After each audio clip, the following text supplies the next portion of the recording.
बिहार में शुरू हो चुका है चुनावी शोर और चुनावी तैयारियों ने पकड़ लिया है जोर। बिहार में इसी साल विधानसभा चुनाव होने हैं, लेकिन चुनाव से पहले बिहार में सियासत हाई है। एक तरफ एनडीए के सभी दल चुनाव लड़ने के लिए खुद को पूरी तरह से तैयार बता रहे हैं, तो दूसरी तरफ विपक्षी पार्टियां भी खुद को मजबूत करने में लगी हैं। लोकसभा चुनाव से पहले बिहार में हुए सत्ता परिवर्तन के बाद राज्य की राजनीति काफी दिलचस्प हो गई है। तमाम राजनीतिक पार्टियां चुनावी मोड में आ चुकी हैं और इसी के साथ रणनीतियां बननी शुरू हो गई हैं। इस बीच बात करें बीजेपी की, तो भाजपा ने चुनाव को लेकर अपनी कमर कस ली है।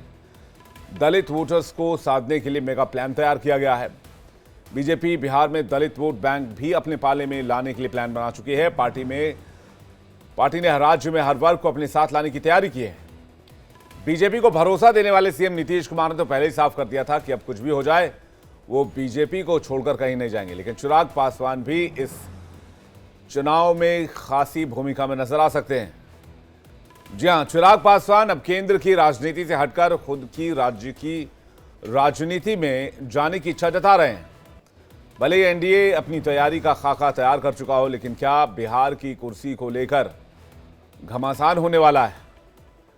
चेहरा कौन होगा, इसे लेकर सस्पेंस है, क्योंकि दावा हर तरफ से हो रहा है। जेडीयू कह रही है नीतीश कुमार ही सीएम होंगे और सीएम फेस भी वही होंगे और एनडीए का कोई दूसरा चेहरा नहीं होगा, जबकि एनडीए की तरफ से कई दूसरे नेता ने, कई दूसरे पॉलिटिशियंस ने कुछ अलग अलग दावे किए हैं।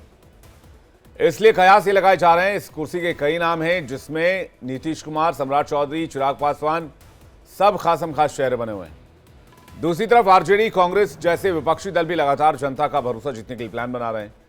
बिहार विधानसभा चुनाव 2 से 3 चरणों में हो सकते हैं। चुनाव की तारीखों को दिवाली और छठ पर्व को मद्देनजर देखते हुए ऐलान किया जाएगा। बिहार विधानसभा का कार्यकाल 22 नवंबर 2025 को खत्म हो रहा है, लेकिन चिराग पासवान ने जब से ये कहा है कि केंद्र से ज्यादा उनकी दिलचस्पी बिहार में है, बिहार विधानसभा चुनाव को लेकर है, उसके बाद कई तरह की चर्चाएं आम हो गई। पहले चिराग पासवान का आपको वो बयान सुनवाते हैं। ये बात मैंने कही है कि मैं बहुत लंबे समय तक अपने आप को केंद्र की राजनीति में नहीं देखता हूं। मेरा राजनीति में आने का कारण ही बिहार और बिहारी रहे हैं। ऐसे में मेरी इच्छा है कि मैं जिस सोच के साथ राजनीति में आया हूं, मेरा एक अपना विजन भी है, बिहार फर्स्ट, बिहारी फर्स्ट। ऐसे में मैं चाहता हूं कि मेरा राज्य बिहार विकसित राज्यों की श्रेणी में बराबरी पर आकर खड़ा हो, जो तीसरी बार का सांसद बनने के बाद मुझे एहसास हो रहा है कि दिल्ली में रह के शायद नहीं संभव होगा। ऐसे में ये इच्छा मैंने पार्टी के समक्ष रखी थी कि अब मैं जल्द बिहार वापस जाना चाहता हूं। मुख्यमंत्री पद की बिहार विधानसभा चुनाव में मुख्यमंत्री पद की कोई वैकेंसी नहीं है। मौजूदा मुख्यमंत्री नीतीश कुमार जी ही चुनाव परिणामों के बाद प्रदेश के मुख्यमंत्री बने। चिराग पासवान एक सीजन पॉलिटिशियन है, उनको पता है वो जो बोलेंगे उस पर सवाल उठाए जाएंगे। तो जब उन्होंने ये बात कही कि भाई उनकी इच्छा है वो बिहार जाएं, बिहार फर्स्ट और बिहारी फर्स्ट का नैरेटिव और ये जिम्मेदारी तभी पूरी हो सकती है जब वो बिहार से काम करे। दिल्ली से रहते हुए बिहार का भला उन्हें दिखता नहीं है, तो उन्हें लगा कि अब तो सवाल तो उठाए जाएंगे कि भाई चिराग पासवान की दिलचस्पी बिहार के विधानसभा चुनाव में क्यों बढ़ रही है। तो लगे हाथ उन्होंने दूसरा बयान दिया और इस बयान का एंड जो उन्होंने किया उसमें उन्होंने साफ कहा कि बिहार में सीएम पद की कोई वैकेंसी नहीं है। लेकिन कहते हैं सियासत में बयान के बड़े मायने होते हैं। चिराग पासवान की दिलचस्पी बिहार विधानसभा चुनाव में क्या कोई नया एंगल जोड़ रही है? इसलिए सवाल है कि बिहार में एनडीए का सीएम फेस कौन होगा? क्या नीतीश कुमार के नाम पर ही एनडीए फिर से चुनाव लड़ने जा रही है? एनडीए में सीटों का समीकरण क्या होगा? क्या यह तय हो चुका है? और चुनाव में विपक्षी पार्टियों का क्या प्लान है और विपक्ष क्या एकजुट रह पाएगा एनडीए के सामने? इस पर बातचीत करने के लिए मेहमानों का एक बड़ा पैनल इस वक्त हमारे साथ जुड़ रहा है। सूर्य मैथिल, नेता बीजेपी हमारे साथ जुड़ रहे हैं। वैभव त्रिपाठी, प्रवक्ता कांग्रेस पार्टी हमारे साथ जुड़ रहे हैं। डॉक्टर निहोरा प्रसाद यादव, प्रवक्ता जेडीयू हमारे साथ थोड़ी देर में जुड़ेंगे। बादशाह आलम, प्रवक्ता आरजेडी इस वक्त हमारे साथ जुड़ रहे हैं। रंजन सिंह, प्रवक्ता एलजेपीआर इस वक्त हमारे साथ जुड़ रहे हैं। आप सभी मेहमानों का बहुत बहुत स्वागत है। सबसे पहले मैं रंजन सिंह जी से शुरू करूं। रंजन सिंह जी, क्या मायने हैं चिराग पासवान के बयान के? क्या चिराग पासवान बिहार विधानसभा चुनाव में एक धमाकेदार एंट्री चाहते हैं? क्या वो बिहार की राजनीति में एक बहुत बड़ी भूमिका देख रहे हैं? देखिए सर, हमारे नेता का बिहार में जो आना रहा है, जो राजनीति में आना रहा है, वो बिहार ही कारण रहा है जिसके कारण वो राजनीति में आए। हम्म। उन्होंने बिहार फर्स्ट और बिहारी फर्स्ट का सपना बहुत पहले देखा था। हालांकि ये स्क्रिप्ट तैयार करके 2020 में लॉन्च किया गया है। हमारे नेता जरूर 11 साल से संसदीय जीवन में रहे हैं, लेकिन हमेशा वो बिहार और बिहारियत की बात करते रहे हैं। बिहार के मुद्दों पे हमेशा प्रखर रहे हैं, बिहार की राजनीति में हमेशा सक्रिय रहे। तो हमारी पार्टी के कार्यकारिणी के बैठक में ये डिसीजन लिया गया कि सारे कार्यकर्ताओं ने मिलकर ये डिसीजन लिया कि भाई उनको चुनाव लड़ना चाहिए बिहार विधानसभा का, कि जो काम बिहार में रहकर और बिहार में पॉलिसी मेकिंग के एक मजबूत भूमिका अदा करके जो काम कर सकते हैं, जिससे हमारा बिहार फर्स्ट और बिहारी फर्स्ट जो विजन है वो और सशक्त होगा और उसको गति मिलेगी उसको लागू करने में, जिससे पलायन, शिक्षा, रोजगार ऐसे कामों को करने में हमें मौका मिलेगा पॉलिसी मेकिंग करके। तो नेता के पास ये प्रस्ताव को भेज दिया गया। जी रंजन सिंह जी, आपकी आवाज रुक रुक कर आ रही है। रंजन जी, आपको आवाज मिल रही है मेरी? सर सिर्फ अब आ रही है आवाज? अब आ रही है? बिल्कुल आ रही है। थोड़ा नेटवर्क इशू है आपके साथ मुझे लगता है, इसलिए इंटरनेट थोड़ा स्लो हो रहा है। आपने कहा कि वो बिहार के लिए काम करना चाहते हैं चिराग पासवान। क्या एक विधायक पॉलिसी मेकिंग कर सकता है क्या बिहार की राजनीति में? जब तक वो किसी बड़े मंत्री पद पे नहीं होंगे, कैबिनेट में किसी सीनियर पोस्ट पर नहीं होंगे, जब तक कोई बड़ी जिम्मेदारी में नहीं होंगे, तब तक पॉलिसी मेकिंग कैसे करेंगे? आपने कहा कि वो पॉलिसी मेकिंग में रोजगार के लिए, शिक्षा के लिए काम करना चाहते हैं, तो गृह मंत्रालय उनके पास होना चाहिए, शिक्षा मंत्रालय उनके पास होना चाहिए। इसके अलावा रोजगार के लिए जो मंत्रालय होते हैं वो उनके पास होनी चाहिए। तो कैबिनेट में एक बड़ा पोर्टफोलियो देख रहे हैं अगर उनके बयान से समझा जाए, क्योंकि सीएम के लिए तो उन्होंने क्लियर कर दिया कि सीएम पद के लिए कोई वैकेंसी नहीं है। निश्चित रूप से हमारी पार्टी बिहार के तीसरी सबसे बड़ी पार्टी है। हमारी पार्टी का एक मजबूत जनाधार है जो युवा और महिला का प्रेरणा और उनका जो स्वीकारता है सभी जाति धर्म के युवा और महिला में है हमारे नेता का। तो निश्चित रूप से जब वो बिहार के चुनाव लड़ेंगे तो महज जो विधायक नहीं रहेंगे, वो सरकार में एक महत्वपूर्ण भूमिका में आएंगे और जिसका लाभ हमें लगता है कि एनडीए के अन्य घटक दल को भी मिलेगा और हमारी पार्टी को भी मिलेगा।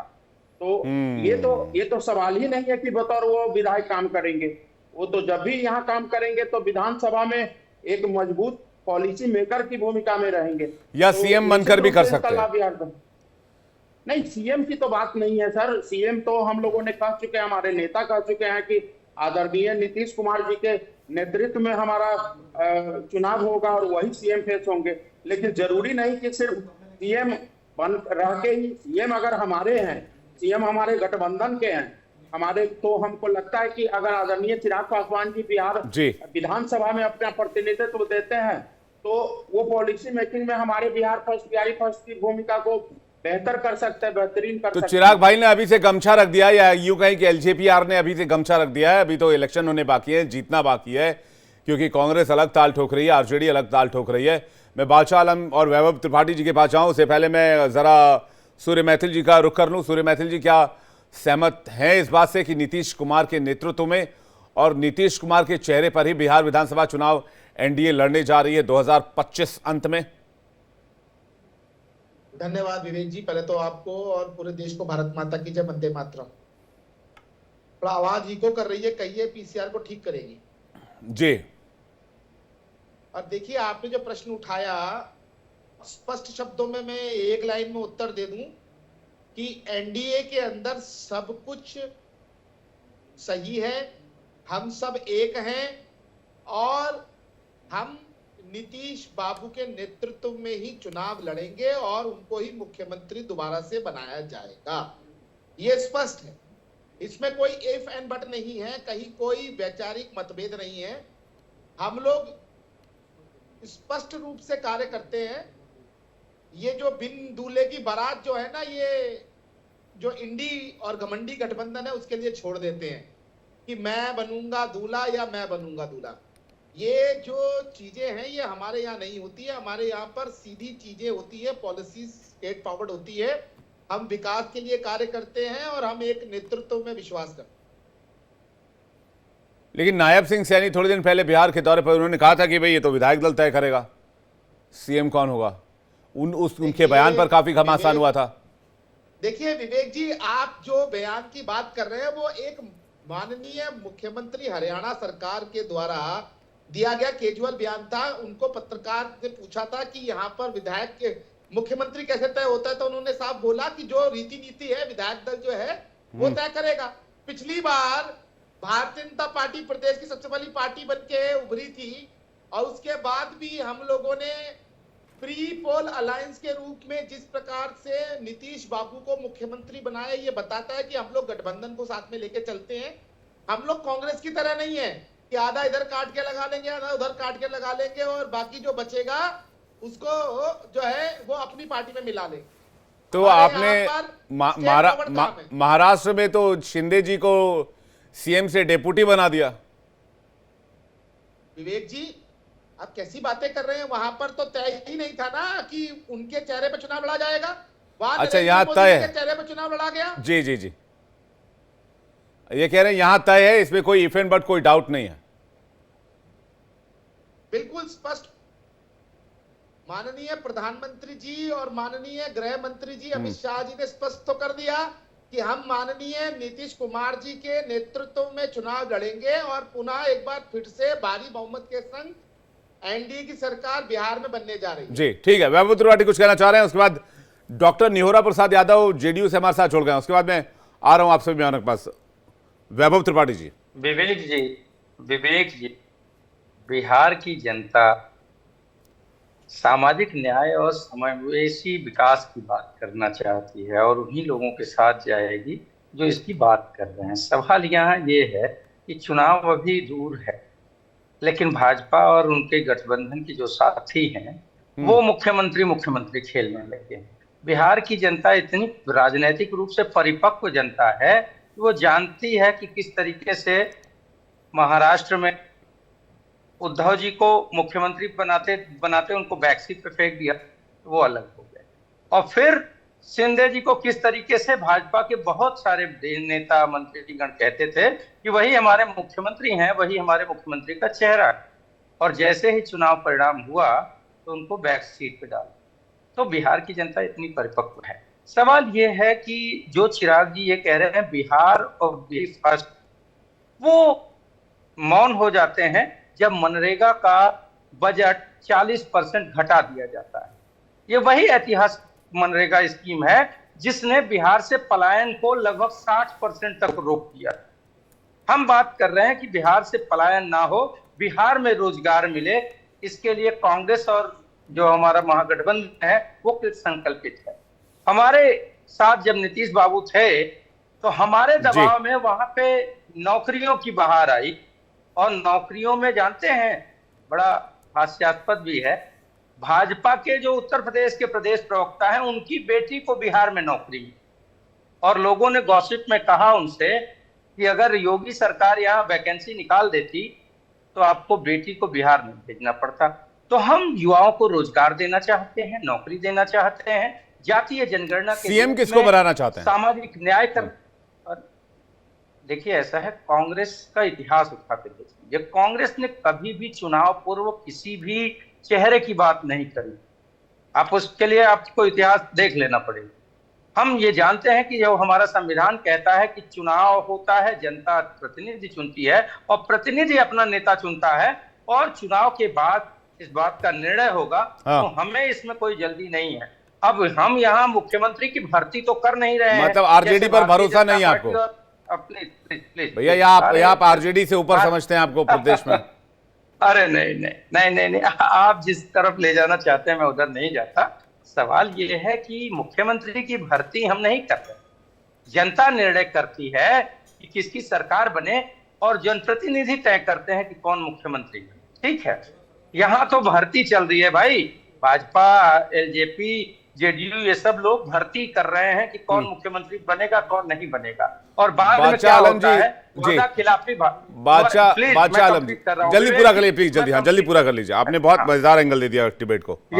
यहाँ नियुक्ति मुख्यमंत्री की नहीं हो रही है। सवाल ये है कि जहां एक तरफ मनरेगा का बजट कम किया गया, जिसकी वजह से वहां के गरीब मजदूरों का हक मारा गया, प्रधानमंत्री पे भी भरोसा नहीं है, मुख्यमंत्री पे भी भरोसा नहीं है, इस वजह से कि प्रधानमंत्री 3 साल पहले एमएसपी की गारंटी उत्तर प्रदेश चुनाव को देखते हुए उन्होंने कहा हम तीनों काले कानून वापस लेते हैं और एमएसपी की गारंटी का कानून बनाएंगे। 3 साल हो गया, आज तक कानून नहीं बना। लेकिन भैया हांडी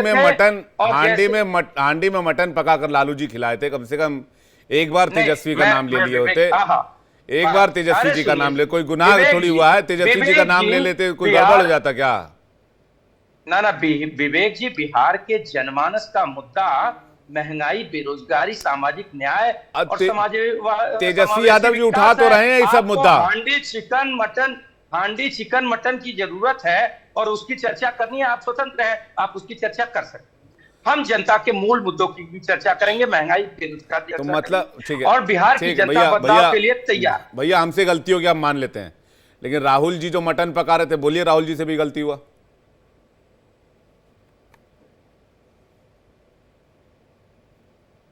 वैभव जी आवाज आ रही है? हेलो वैभव जी आवाज आ रही है आपको? चलिए, मुझे लगता है वैभव जी तक आवाज़ नहीं जा रही है, या फिर क्या वजह है मुझे नहीं समझ में आ रहा है। बाकी दर्शक समझदार, मैं उन पर छोड़ता हूँ।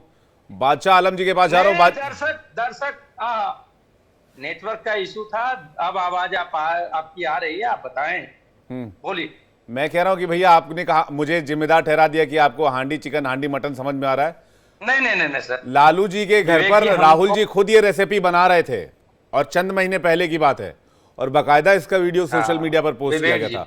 तो राहुल जी गलत थे, आप ये कह रहे हैं? विवेक, अरे नहीं, देखिए ऐसा है कि मैं क्या भोजन करता हूं और आपके यहाँ आता हूं, कैसे आप अवगत करते हैं। अगर ये देश का और प्रदेश का मुद्दा है तब तो आप इस पे चर्चा कर ही सकते हैं। तो सोशल मीडिया पर डालने की क्या जरूरत है? अगर देश प्रदेश का मुद्दा नहीं है तो पलायन है, बाकायदा 10 कैमरे से शूट करके इसको बढ़िया से एडिट कराकर सबटाइटल लगाकर सोशल मीडिया पे डाले आप लोग, और हमने पूछ दिया कि भैया हांडी मटन बना रहे थे, तो हम बड़े गलत हो गए। आप गलत बयानी कर रहे हैं विवेक जी। मैं गलत बयान भी गलत दे रहा हूं। ऐसा है कि 10 कैमरे से फोटो शूट तो आदरणीय मोदी जी का होता है, 10 कैमरे का शूटिंग हमारे वहाँ कोई नहीं करता भाई। ठीक है, चलिए, तो गरीबों की बात करने वाले चलिए।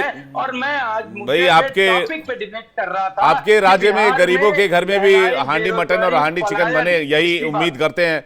आपका जहां शासन चल रहा है। बादशाह आलम जी के पास आ रहे हैं। बादशाह आलम जी, बड़ा अफसोस हुआ कि वैभव जी ने एक बार भी नहीं कहा, कम से कम उस डिनर की एक वो रख लेते, लाज रख लेते, और कहते कि भाई तेजस्वी जी ने इन तमाम मुद्दों को उठाया है, बेरोजगारी को, गरीबी को, शिक्षा को, पलायन को, बिहारी को, इन तमाम मुद्दों को आगे रखा है। तो तेजस्वी जी में पोटेंशियल है, वो जो इंडिया अलायंस है या जो महागठबंधन है उसके सीएम कैंडिडेट हो सकते हैं। इस पर हम विचार करेंगे। चलिए, नाम ना भी लेते, यहां तक तो कह ही सकते थे। देखिए विवेक जी, बात यहाँ 243 सीटों पर इलेक्शन की बात है, जो हम महागठबंधन के साथ मिलकर लड़ रहे हैं और बड़ी मजबूती से लड़ रहे हैं। और ये जो हमारे घटक दल हैं, इनकी एक मीटिंग हुई, उसमें ये तय हुआ कि ये माननीय तेजस्वी प्रताप के नेतृत्व में ये इलेक्शन लड़ा जाएगा, और जब हमारी सरकार बनने की बारी आएगी तो उस वक्त बैठ के हम तय कर लेंगे कि कौन बनेगा। वैसे आपको मालूम है बिहार में सबसे बड़ी पार्टी आरजेडी है, तो आरजेडी का ही कैंडिडेट होगा, उसी के पास ज्यादा एमएलए होंगे। तो ये मसला कौन बनेगा कौन नहीं बनेगा नहीं है। एक इनके यहाँ सिर्फ फुटबॉल है कि अभी बीच में देखिए एक पोस्टर वार चल रहा है कि अब चिराग पासवान जी अब दिल्ली की राजनीति में उनको जो है मजा नहीं आ रहा है, अब वो उनको बिहार बुला रहा है। अब बिहार में कितने पोस्टर लग गए सीएम कैंडिडेट के। तो ये हमारे यहाँ ये सीएम कैंडिडेट कौन होगा इसका बहुत बड़ा मुद्दा नहीं है, ये हम लोग बैठ के आपस में सुलझा लेंगे। अभी तो हम लोग 243 सीटों पर पुरजोर तरीके से अपना काम कर रहे हैं और बिहार की जनता हमारे साथ है। हमारे नेता तेजस्वी प्रताप जी युवा नेता है सामाजिक न्याय की बात करते हैं। उनके पिताजी श्री लालू प्रसाद यादव सामाजिक न्याय के जरिए ही आए सरकार में और 15 साल सरकार चलाई।